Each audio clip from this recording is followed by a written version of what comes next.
So before we get into this, I am going to go ahead and throw this out there. Big spoiler warning, I am going to be showing the final boss and I'm going to be giving its name and all of that. So if you don't want to be spoiled on that, go ahead and leave now. Alright, by now it's no secret that Nergigante has some of the best weapons in the game. You can expect to find a Nergi weapon to be the best or at least one of the best options in any of the 14 weapon classes. If you're like me, you probably want at least one of every Nergi weapon, and that of course means a ton of farming, and you're not going to be farming just Nergi.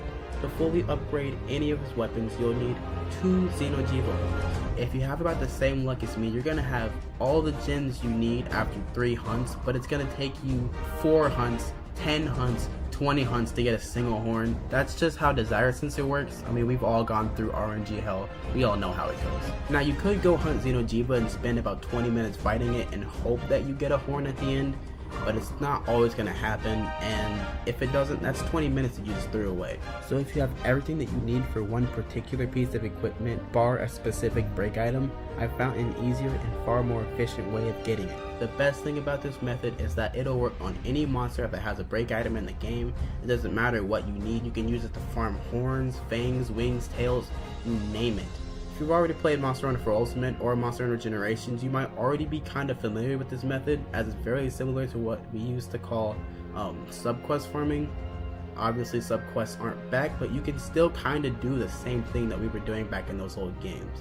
You don't need a super specialized set for this.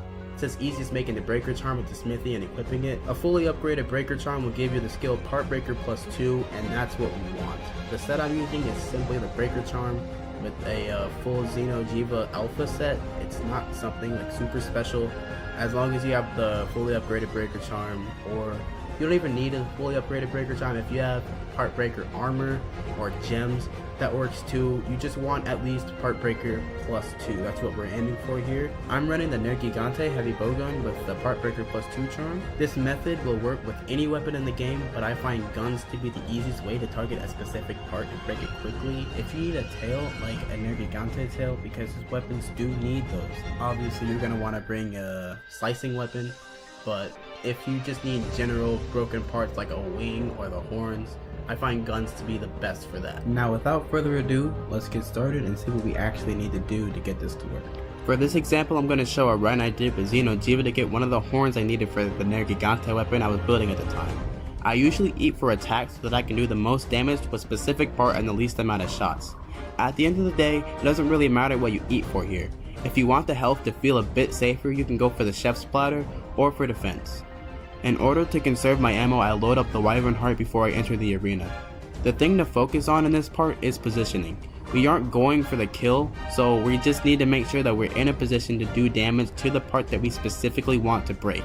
For Jiva, I'm going for the head, so I usually wait until the head's in an easy spot to shoot. I recommend running a gun on Jiva since the head is so difficult to hit if you're using a Blade Master weapon. The light bowgun works well too.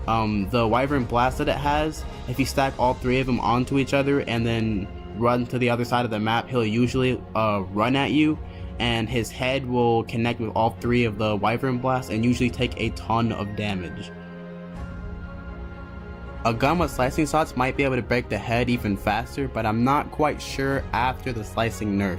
The Nergigante HPG really only has spread, and sticky has like a couple other shots in there too, but sticky's more than enough if that's all your gun has.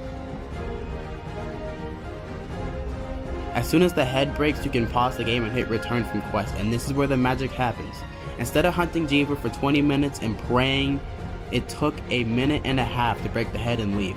Like I said, it's very similar to subquest farming in past Monster Hunter games. As a bonus, Xeno'jiiva's quest is only around for 2 quest cycles before you lose it, but if you complete this run fast enough and return to Astera, it doesn't count it as an attempt. This is just the end of another attempt, and there's the head broken. So this is in here for 2 reasons. Something happened on this run that can sometimes happen with Xeno'jiiva. Breaking its head is not always going to guarantee you a horn. You have a small chance to get a veil as well. So in this run, I of course get a veil instead of a horn. This can happen with Volhazak too. He can give you a membrane instead of a fang, but if that happens, just do it again. I'm going to go ahead and skip this loading screen. So here I am back in Astera. and of course my beautiful Poogie comes to greet me, so I take a second out for him. Make sure that you're petting your Poogies, everyone. It's very, very important. It's a good luck charm.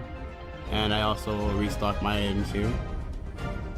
So I'm gonna go take the quest again so that I can do another run, and keep in mind that the Jiva quest only has 2 tries and I just did it once. So the quest should technically be at 1 attempt. However, as you can see right here, I still have 2 attempts at Jiva, and this is what allows you to farm it so easily.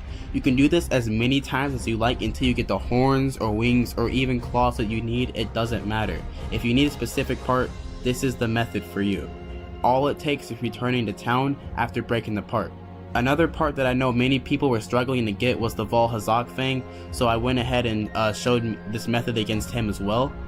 The run was kind of sloppy, so it took me 5.5 minutes, but if you're actually good at the game, you can break the head much faster. And that's about it. Like I said, this works with any monster in the game with any breakable part. Obviously this will net you limited rewards, so it's only useful as a strategy if you have everything you need to make the equipment that you want minus a breakable part. Like you have everything you need for the Nergigante sword minus the tail. So I hope you guys enjoyed, and hopefully this information was actually useful. It's pretty simple, so I assume a lot of people already know about it, especially if you played the past games. But not everyone knows that you get to keep your break rewards if you return from a quest. But just want to get that information out there. That's about it from me, and I'll be back at some point with another random video, since my channel seems to be a dumpster for memes and clips at this point. So yeah, see you then.